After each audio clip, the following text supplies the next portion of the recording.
Prynhawn da pawb a croeso. Good afternoon and welcome to everybody. A special welcome, of course, to Anne.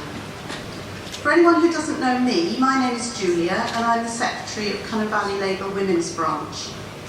I'm so pleased to welcome you to our celebration this afternoon in honour of Anne Clwyd and thanking her for her 35 years of service as Cynnar Valley's MP. This event has been 2 years in the making, as we had planned to hold it in April 2020, but of course the pandemic overtook us and it's not been possible to get together in person until quite recently. I think it might be a good thing in a way, as this fantastic venue was not available back then, and I can't think of a better location for an event such as this. I want to thank St Albans Church and particularly their business manager, Craig Roberts, who's hiding in the background there, for all his help in the organisation and realisation of this afternoon's events. March is Women's History Month, and it will be International Women's Day in just 2 days. So this is a very appropriate time to be celebrating Anne's contribution. This year's theme for International Women's Day is Break the Bias. The slogan is intended to show solidarity with other groups who face prejudice and bias in their daily lives. I would encourage any of you who do social media to post a picture of yourself adopting the pose on Tuesday, which of course is International Women's Day. We'll hear from some of the guests here today and some that aren't. I'd like to start by asking Andrew Morgan, leader of the Council and our CLP chair, to say a few words.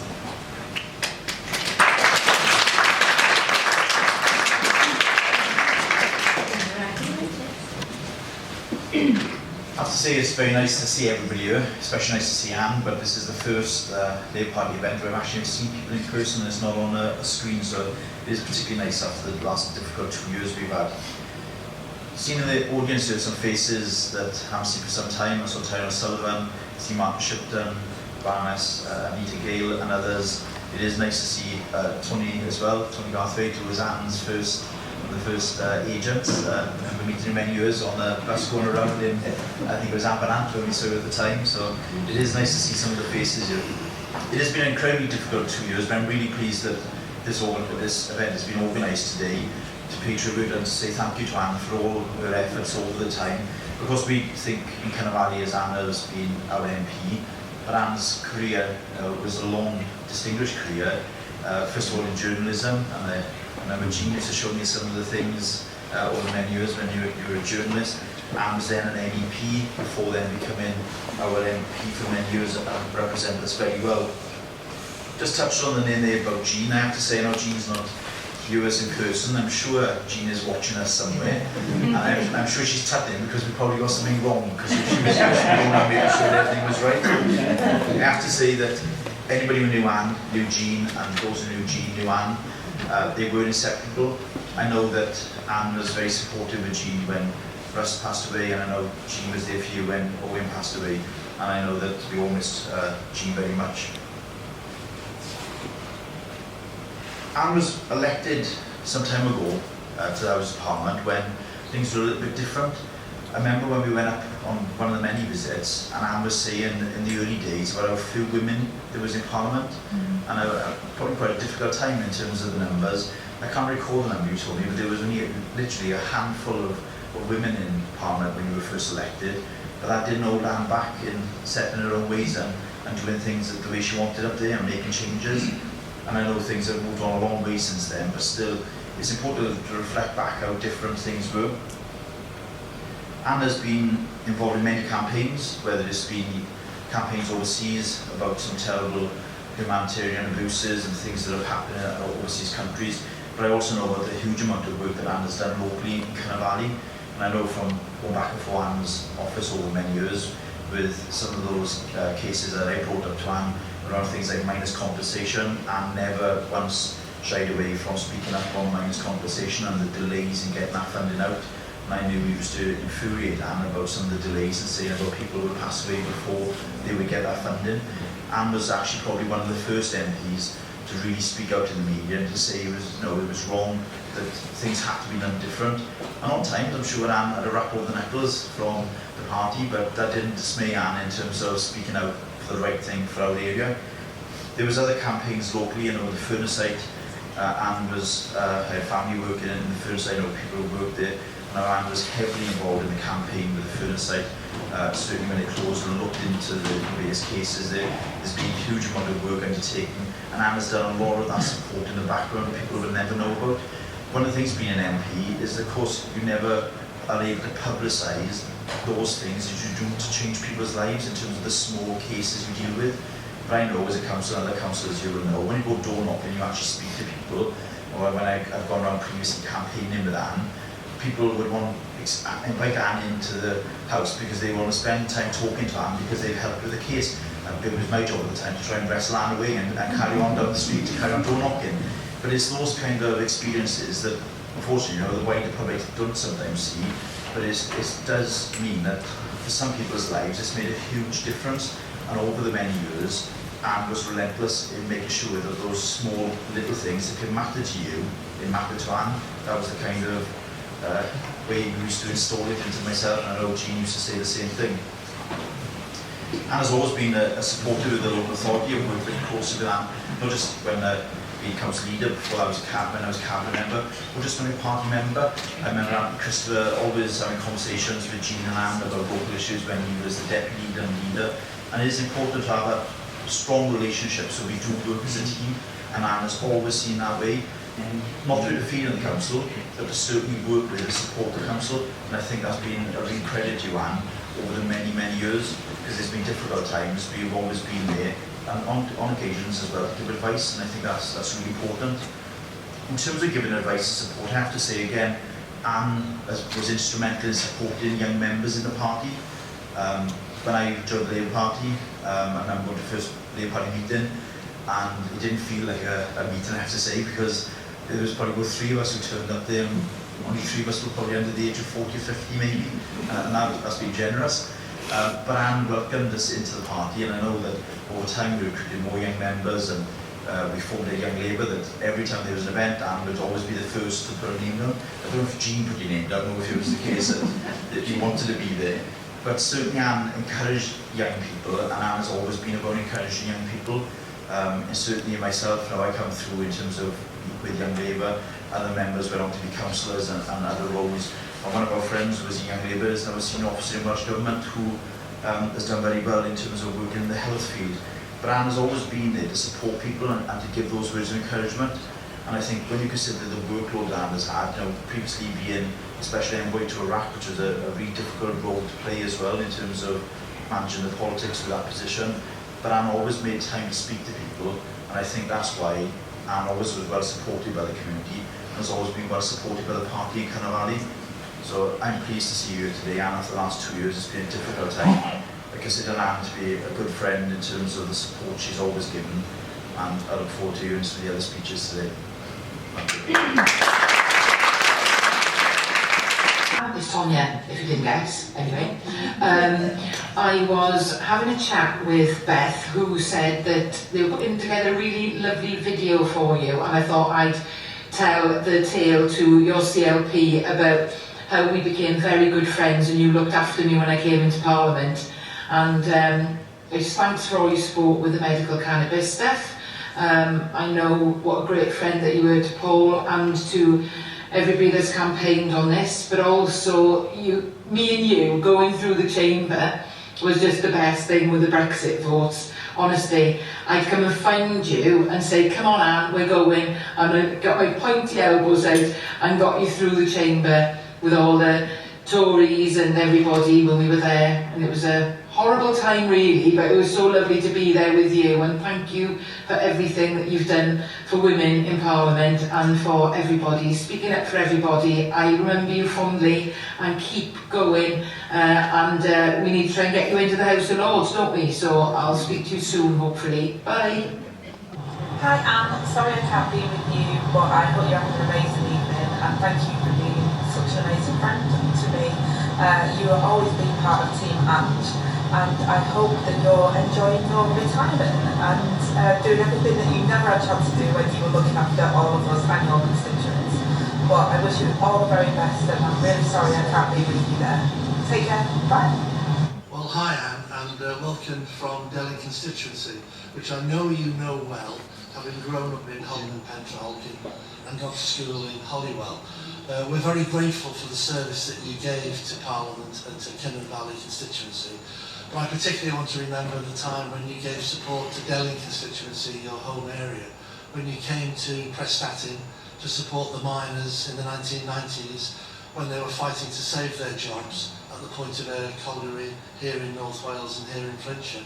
Your support to me as the Member of Parliament for Delhi at that time and for the people of the Point of Ayre and for the miners was tremendous. You came, you spoke in support of them passionately, and you gave of your all. So I just want to say thank you for that, and thank you for your service, and I hope this video finds you well and healthy and looking forward to the future. Best wishes, Anne. At this point we would have asked Vicky Howells, the MS, to come up and speak. Unfortunately she sent her apologies. I believe she's got some illness in the family. I don't think it's her, but there's some illness there, so she is not able to be with us. So we're going to go on to one more video, and then I'm going to call on Beth. Hi Anne. It seems incredible, doesn't it, that almost 35 years ago now that you and Margaret Evans did that pincer movement on me to become your agent. I rolled out all my reasons for saying no thank you. Remember, I had a young family, a busy job, and I was just embarking on building the house. But I was also aware that, well, put it this way, that you could be somewhat demanding of people who work for you, and you didn't really like to take no for an answer. So I quickly understood the futility of arguing with two powerful women. The time that we did work together then, in the mid to late 80s, with the support of a much-loved Jean, was a real highlight of my life. It was a privilege that very few people are able to enjoy, and I learned such a lot from you in a short space of time. I learned about the workings of Parliament and politics at the very highest level. A lot of hard work, but a lot of fun we had as well. You remember us having to battle not only political opponents at the time, but a few people within our own party who weren't quite so comfortable with having an MP with such a worldwide view, and an MP who had that driving commitment for meeting the needs of people, not just at home, but abroad as well. You remember that we had to sort of get our view across that there was any dichotomy between working hard for people at home and saving jobs in the Kinnan Valley, and working hard for people abroad and protecting human rights. But that's how it was. The warmth that people in the Kinnan Valley showed you over all those years and since, and the gratitude that they show you when you do things for them is a real testament to those relentless efforts of yours to take up causes on their behalf. Your energy, determination, not least your courage, meant that no stone was left unturned. And for me it was really fascinating to see how you dovetailed that journalistic experience of yours with all that political acumen to deny the opponents' views, if you like, and seek them out and expose them for what they were. If I had to sum up my time working with you, I'd say it was stimulating, exciting, often challenging, but always interesting. I still value the time we spent working together, but more importantly, I think I value the fact that it started a friendship which I still treasure today. So many congratulations on a truly remarkable career and on today's much deserved tribute. Much love. Bye, Anne.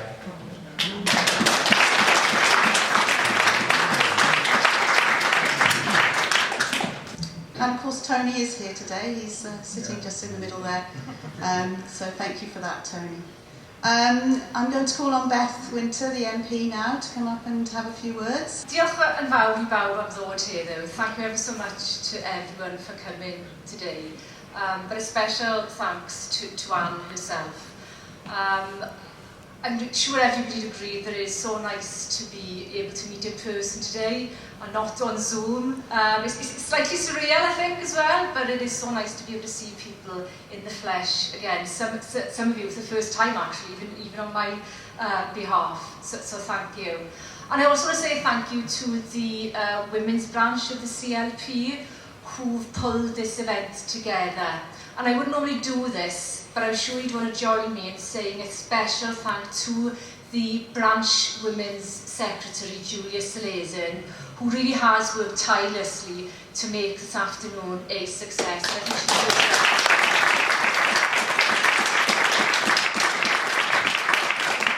it's also lovely to be here in this lovely refurbished St Elvan's. And again, I'd like to thank the staff and the volunteers of St Elvan's for the work that you've done for this afternoon. Now, I'm not going to speak for long today. For me, today is about giving people, and most importantly, Anne, the opportunity to sit down, have a chat, and hopefully to have a cuppa together. And I think, Anne, that was the last time that we met, was for a cup of tea up in Westminster. And on that occasion, you very kindly gave me a signed copy of Paul Flynn's book about becoming a MP.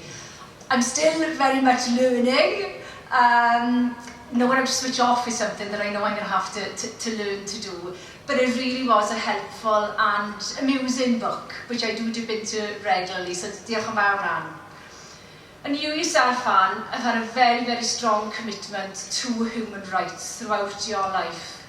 Your consistent criticism of countries or regimes such as Saudi Arabia, your support for journalists and the necessity to ensure freedom of speech, but also your commitment to champion women's rights. And I think with International Women's Day coming up this week, I'm pleased to be able to join you and everybody else in celebrating that as well. I can remember the first time that I actually met Anne, and that was on a visit up to Westminster as a school child with a group of school children. We were involved with the Nicaragua Solidarity campaign, and our community of Cynon Valley had twinned with a school out in Nicaragua. So we went up to meet Anne, and I've actually got a photo, Anne, of you surrounded by all of us on the steps of Parliament. And it was a wonderful experience. It really was a magical experience for all of us. And you really have got such strong international connections. But you've also never lost your Welsh roots. Dych chi beth wedi colli eich mamiaeth, Anne, ond fel nes I esbonio pan wnaethon ni cwrdd lan yn y tir cyffredin, mae'ch Cymraeg chi llawer gwell na fy Nghymraeg I. And to say that Anne's Welsh is far superior to my Welsh. I do try, but I don't think I'll ever be able to be as good as Anne.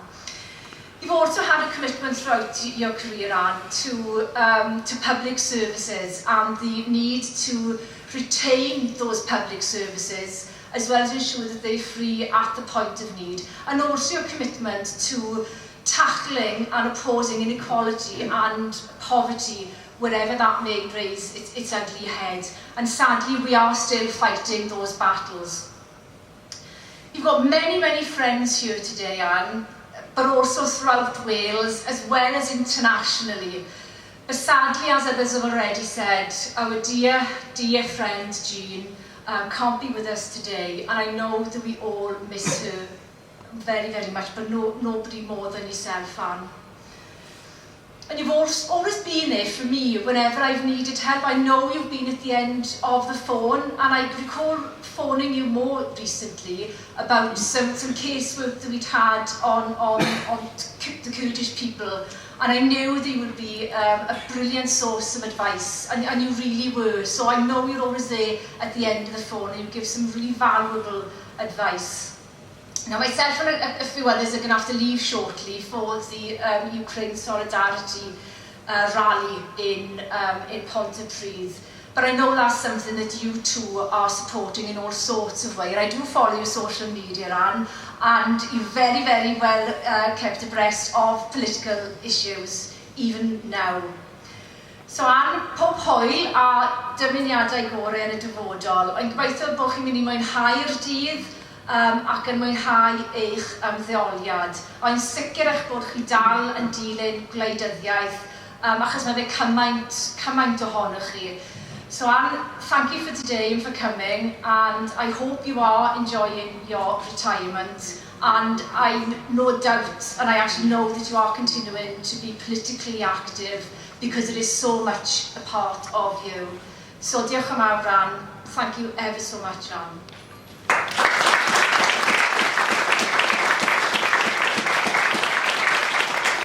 Anne, you're having a great evening today, I understand.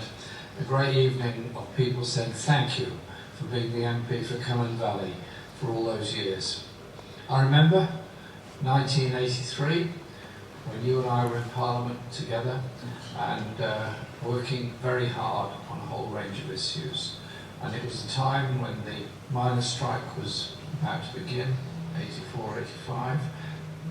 And all the work we did together in supporting the miners and supporting them in their absolutely just cause. And when I brought a coachload of people from my constituency in Islington to Clwyd Valley to bring you food, good cheer and support, we got a fantastic welcome. And it was a great education for the people in my constituency party. Thank you for what you did for them. Thank you also for your work in the Parliamentary Human Rights Group, standing up for peace and justice all around the world. And you and I together went to East Timor for the referendum in 2001. I remember walking with you in those places where people were determined to cast their vote to decide whether to be independent or not.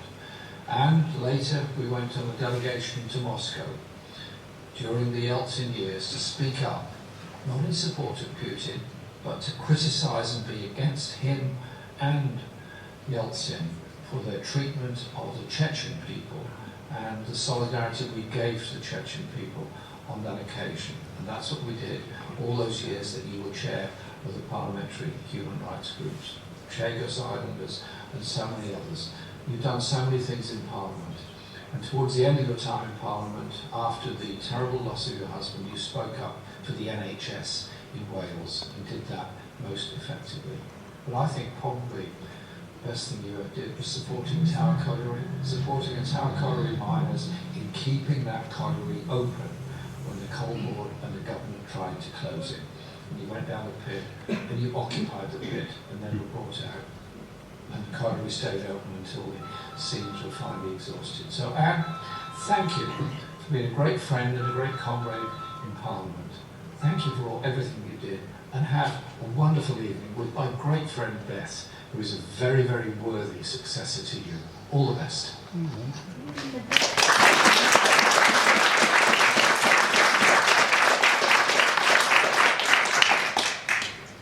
Well, I'd like to introduce somebody now who I'm sure needs no introduction and follows on very well from what Jeremy's just said.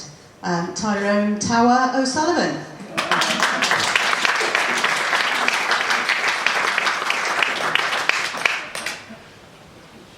Okay. I find this incredible how history comes before you. You don't expect it. From Bethan and the family and dad and mum, I worked with for 30 years. Garthwaite, first name.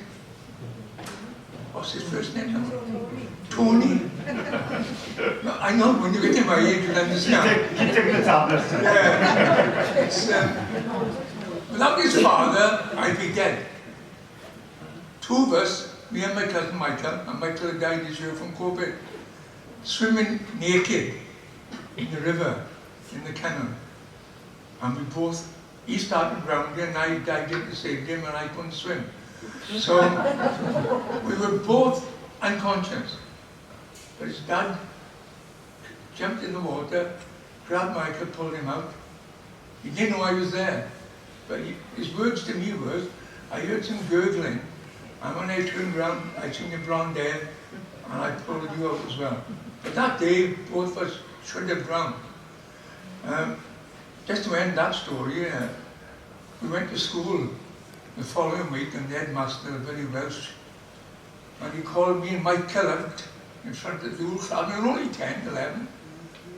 And he said, these boys were swimming naked, right? In front of the whole school. I could feel myself flushing.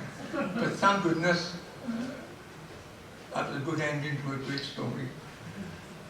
The other thing is, as Jeremy, and Jeremy was a great friend of mine. I met him in the miners' strike in Islington. That was one of our places where we raised funding. A great lad. And it's a tragedy that he never became our Prime Minister. There's no doubt that he would have united not only us, but Europe as well. He could have changed the world with the way the man he was. But again, if I'm talking about Anne, when she first stood for election, we didn't vote for her. Right? We voted for the other person. But thank goodness, Anne won that vote. And it's incredible to think that the Welsh Assembly had women representative, Parliament had women representative, the Chair and Secretary of the Labour Ward were two women. We were a real example, the Cynon Valley, Aberdeen, on how women were given opportunities. Of course, the one thing I regret is I was going to stand for Welsh Government. But Ron Davis said, no, you've got to have the woman, because Ron wanted Caerphilly, didn't he? Remember, he was paired, weren't we? So one would have to be a woman, one had to be a man. And, but if I realised what was going to happen in Tower, I would never change or even thought about it. Because that's what I'm going to start my story. And two issues that I think Anne has helped to create hundreds of jobs in our valley. And it hasn't ended yet. I think there's more to come. If I remember coming home, I'd been to a meeting somewhere, and my wife said to me, Anne Clwyd's been on the phone, can you go over the house? I said, right, oh, so I went over, with my daughter and my wife came. Anne said, listen, I want to sneak underground. I said, yeah, but Anne, I can't give you one of my workmen. So I said, they'll get sacked immediately. But I said, I know somebody who can.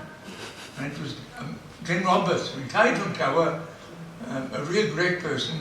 I said, I'll arrange for Glenn to meet you. I'll go down and get a lamp for you. So you could have lamps to wear. And I remember going down, sneaking in, getting 2 lamps, one for Glenn, one for Anne. And we had it all arranged the following morning.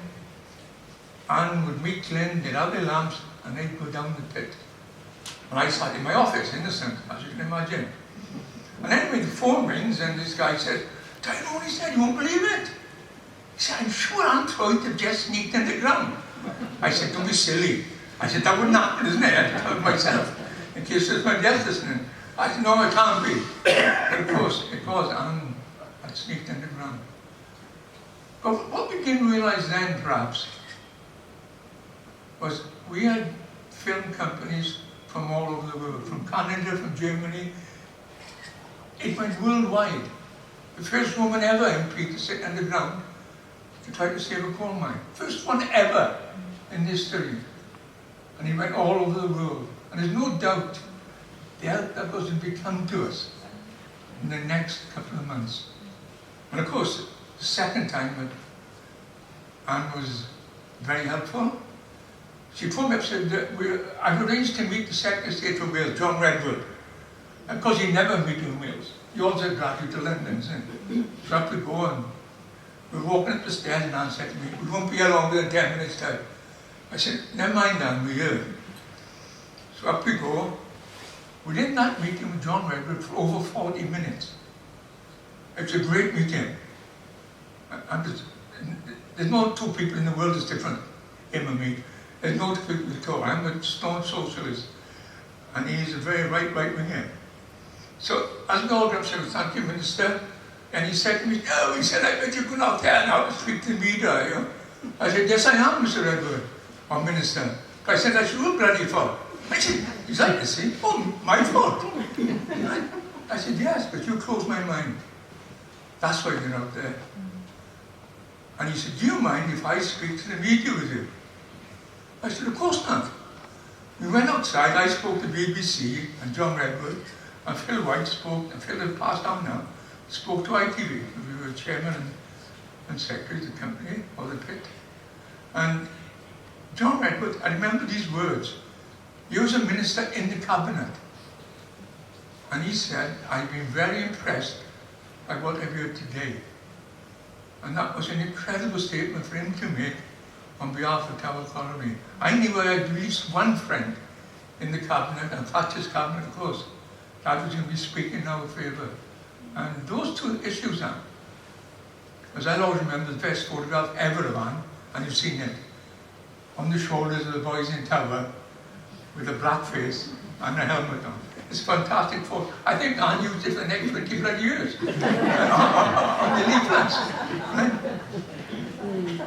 But there's no doubt that helped me out of land. I'd gone underground, give us international recognition. And then John Redwood, have him on your side. At the time we were trying to buy that pit, was an incredible moment. So there's no doubt now, that was a start of creating the immediate 400 jobs that we took to Tower when we bought the pit. The only workers own mine anywhere in the world. We own that mine 100% as workers, not management. There have been other buyouts when management would have 79% of the shares and the workers might be lucky to have 10 or 20%. In Tower, the workers had 100%. The only one ever in the world. That was an incredible end to a great story. But the story goes on now. What have we got there today? Because Zip World. Wonderful jobs back in the valley. I got there now and I haven't gone on it yet. I'm too bloody scared. I'm afraid it won't stop. I have lost weight, I'm now. So, with Zip World, I got there now, I say to the young people, I say, where are you from? I'm from Erwine. I'm from Aberdeen, I'm from Mountain-Ash, I'm from the Rhondda. Isn't it wonderful? I've been fetching jobs to the valley. They aren't going to get on a train to go to Cardiff or go to Swansea or catch a bus. Jobs back in the valleys. Now I just think, and this is what you want, Zipper, yeah? And I thank the leader of the local authority. There's no doubt there's a major say in fetching Zipper to Tower. Even before we heard, the local authority was into it. And I'm very proud of that. And I've got photographs of them at my face. I'm going to put them on Facebook. Right? But that spark, that one spark, could end up with us using the land. We own 400 acres up there. The new roundabout bears the valleys coming onto our land. What if we create another 300 or 400 jobs up there? Wouldn't that be wonderful for this valley? Incredible for this valley. I'm saying this time because you're a part of that spark. So if we had the Tower back, there's no doubt in my mind, what's going on up there today wouldn't be going on. So it hasn't ended yet. It's just a spark with a red coat. That's going to create, I believe, hundreds. Hopefully, working with the local authority, we've been excellent. Right? We're very lucky. I now live in Mumbles, and the Swansea local authority are great people. I think the leader of Cannon Valley and the leader of Swansea are the two best leaders in the whole of Wales. That's how I see them. I'm not bullshitting them now. I really believe that. Right? Incredible role. What's happening in Swansea, what's happening up here in the Cannon Valley. So I'm semi-retired now. I think this should be my last because I've got 6 lovely grandchildren. And as they're growing up, I want to make sure I'm again in Twickenham. Right? So enjoy the time. Remember you're the spark. Thank you.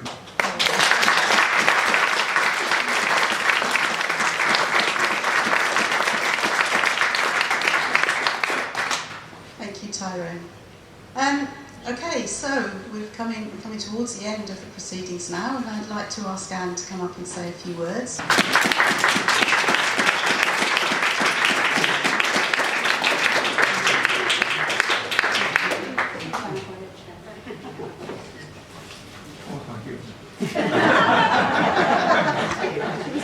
It's told not to give me to Tyrone.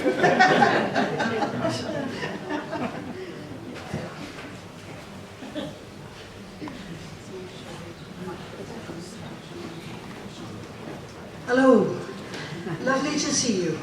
Diolch yn fawr am ddod. I'm very pleased to see you all. I can't see you very well, and I'll explain why. I'm on the long list waiting for a cataract operation. Been on it for 2 years. the other day I tried to find out where exactly I was on the list. And they said, oh, we can't answer that question. You've got to phone the ophthalmology people and find out.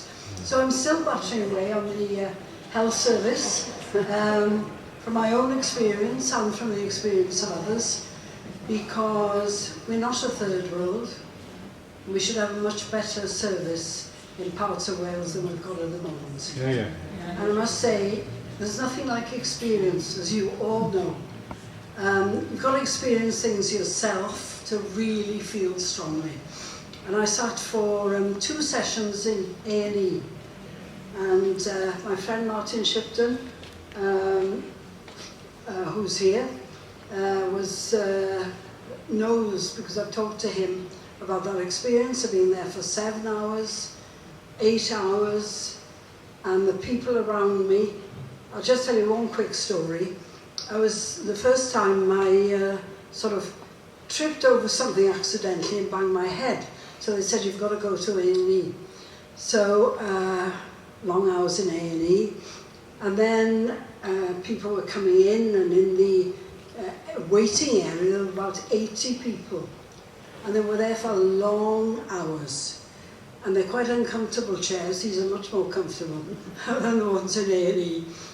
And people were sort of bleeding, groaning, all sorts of things.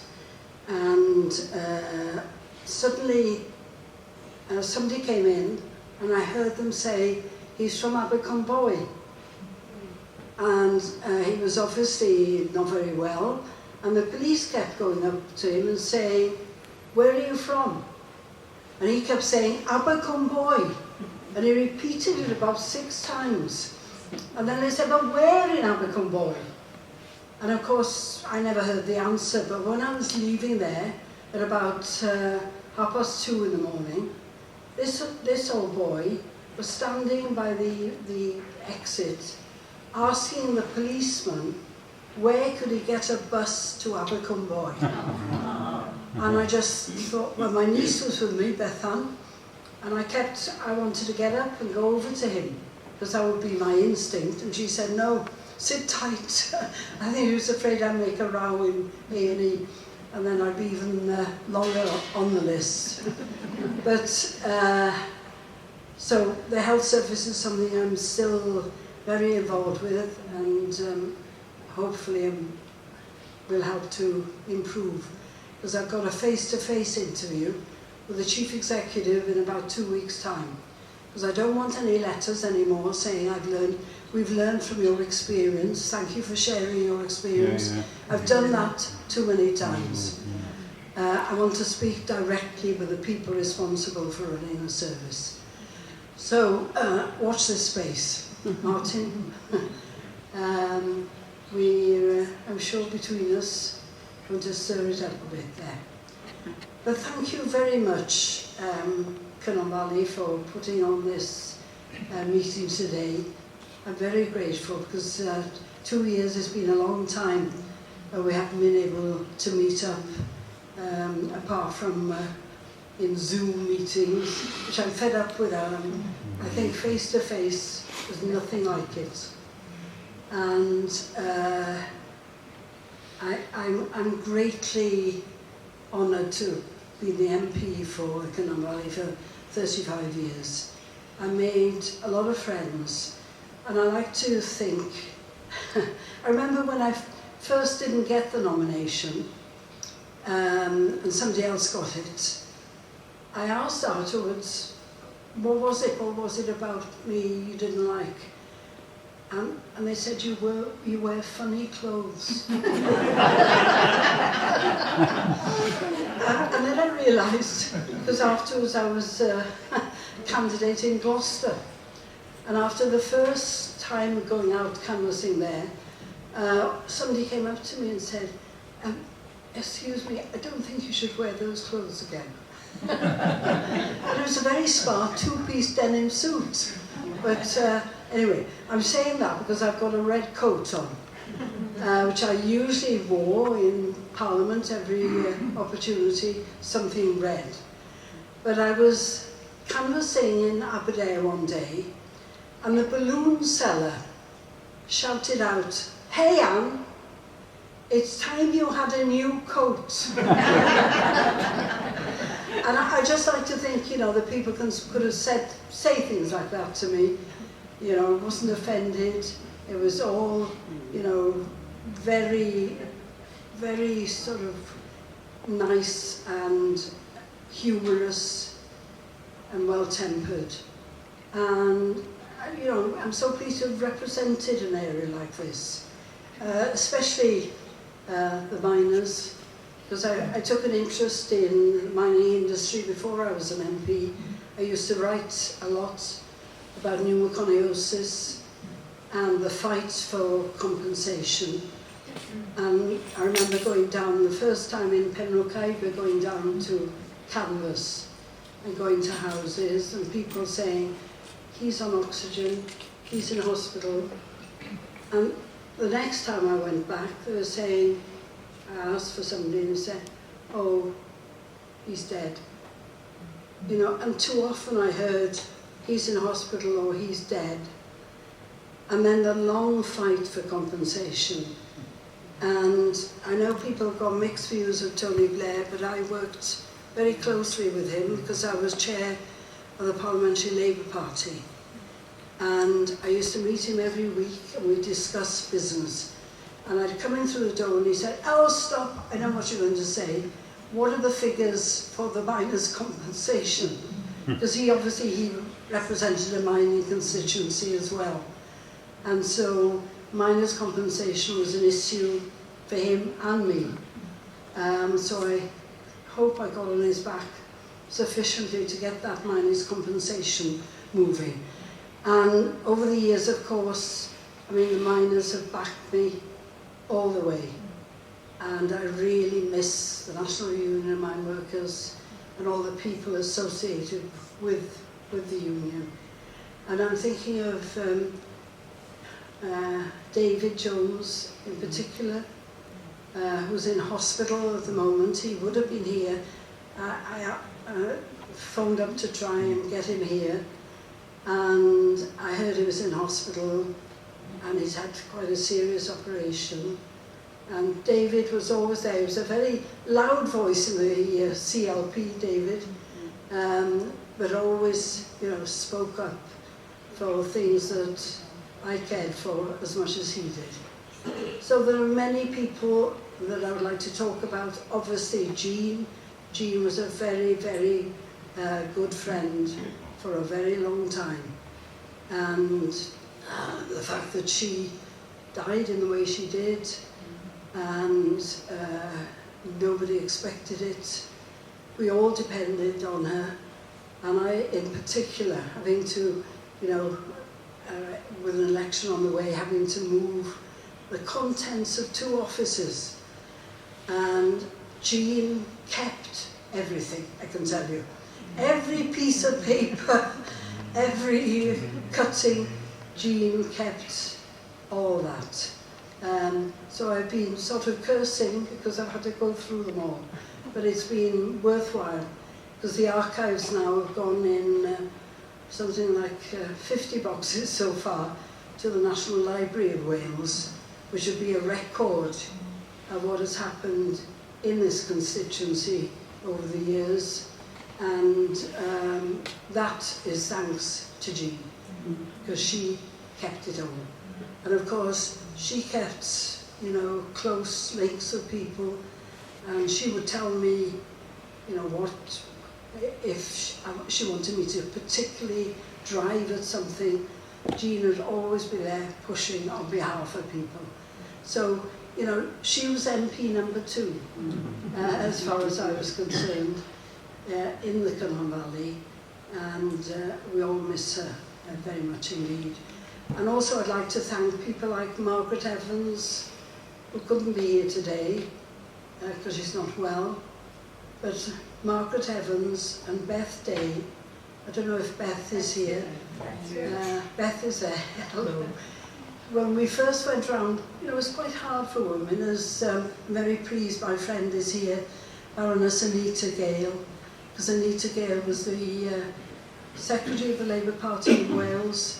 She was the women's officer for many years, and nobody's done more for women than Anita Gale. And very pleased to see you, Anita.